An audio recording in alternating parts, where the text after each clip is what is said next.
بسم اللہ الرحمن الرحیم۔ السلام علیکم۔ امید کرتی ہوں آپ سب خیریت سے ہوں گے۔ اللہ سب کو اپنے حفظ و امان میں رکھ کے پریشانیاں دور فرمائے اور اللہ کی ذات کسی کا محتاج نہ کرے سوائے اپنی ذات کے، آمین۔ آج میں آپ کو سکھاؤں گی کہ اللہ سے مانگنا کیسے ہے۔ میں خود بھی نہیں جانتی، میں خدا کی ایک حقیر سی بندی ہوں، پر ہر بندے کا اپنا طریقہ ہے۔ آج ایک طریقہ میں آپ کو بتاتی ہوں، اس طریقے کو آپ نے 90 دن کے لیے ایمانداری سے کرنا ہے، تاکہ آپ اس عمل کے تاثیر اور اس عمل کا یقین رکھ کر آپ اسے کریں، یہ آپ کے دلوں میں اتر جائے گا۔ ہم نے مہنگائی ختم نہیں کرنی، ہم نے زور اس بات پہ لگانا ہے کہ اللہ ہمیں وسعت دے ہمارے مال میں، ہمارے رزق میں۔ اس کے لیے میں آپ کو طریقہ بتاتی ہوں۔ اب وظیفہ کرنا کتنے دن ہے؟ 90 دن۔ اگر 90 دن یہ عمل آپ نے ایمانداری سے کیا، اللہ آپ کے حالات بدل دے گا۔ جو آپ کے حالات ہیں، چاہے 20,000 آمدن ہے، 50,000 آمدن ہے، 1,00,000 آمدن ہے، اگر خدا اس کو بڑھائے گا نہیں کہ اس میں تیرے لیے شر ہے، تو اس میں اتنی برکت ڈال دے گا کہ آپ کو مہنگائی محسوس ہی نہیں ہوگی۔ یہ تو میرے رب کے رنگ ہے، جہاں سے بھی نوازے وہ برکت دے کر نوازے، وہ کثرت دے کر نوازے۔ یہ فیصلہ اس رب نے کرنا ہے، یہ میں اور آپ نہیں کر سکتی۔ اللہ وہ فیصلہ ہمارے لیے کرے گا جو ہمارے لیے بہتر ہوگا۔ ہو سکتا ہے کہ اللہ ہماری آمدن میں اضافہ کر دے تو میں برے کاموں میں پڑ جاؤں، مجھے تکبر آ جائے، گاڑیاں لوں، عیاشیاں کروں، نماز چلی جائے اور برے کاموں میں لگ جاؤں، جو کہ عموماً ہوتا ہے۔ اور میں نے اپنی زندگی میں ایسے کئی لوگ دیکھے جو کہ اپنے آپ کو پھر خدا سمجھنے لگتے ہیں۔ جب ان کے پاس پیسہ آ جاتا ہے تو وہ اپنے آپ کو خدا سمجھنے لگتے ہیں۔ جس کے پاس پیسے آ جاتے ہیں ان میں تکبر آ جاتا ہے۔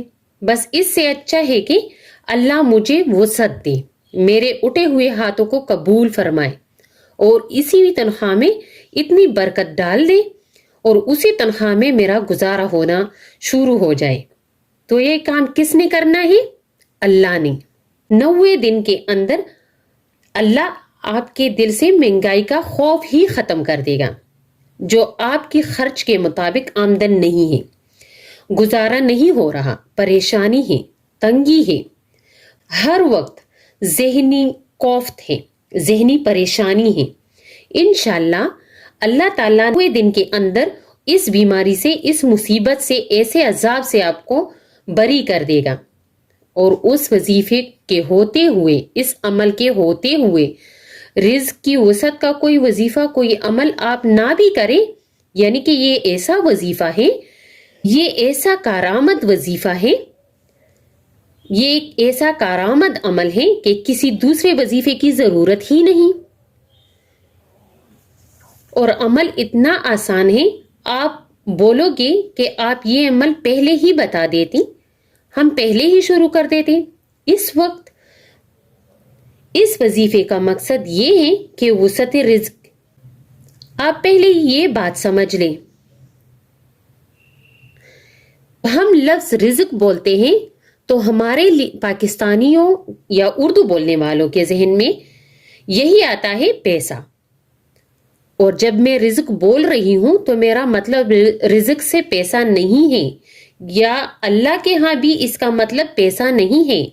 اس کا مطلب ہے کہ وہ نعمتیں جو اللہ رب العزت نے پیدا کیے ہیں میرے اور تیرے لیے، اور سب کو رزق کہا جاتا ہے۔ جتنی بھی اللہ نے نعمتیں پیدا کی ہیں ان تمام نعمتوں کو رزق کہا جاتا ہے۔ صحت ہے، تعلیم ہے، اولاد ہے، بیوی ہے، سلامتی یا مالی تنگ دستی نہیں ہے، مال ہے، یہ تمام نعمتیں ہیں جن کا ہم شمار بھی نہیں کر سکتے۔ اس کو کیا کہتے ہیں؟ رزق۔ تو جب رزق میں آسانی مانگیں گے تو اللہ صحت دے گا،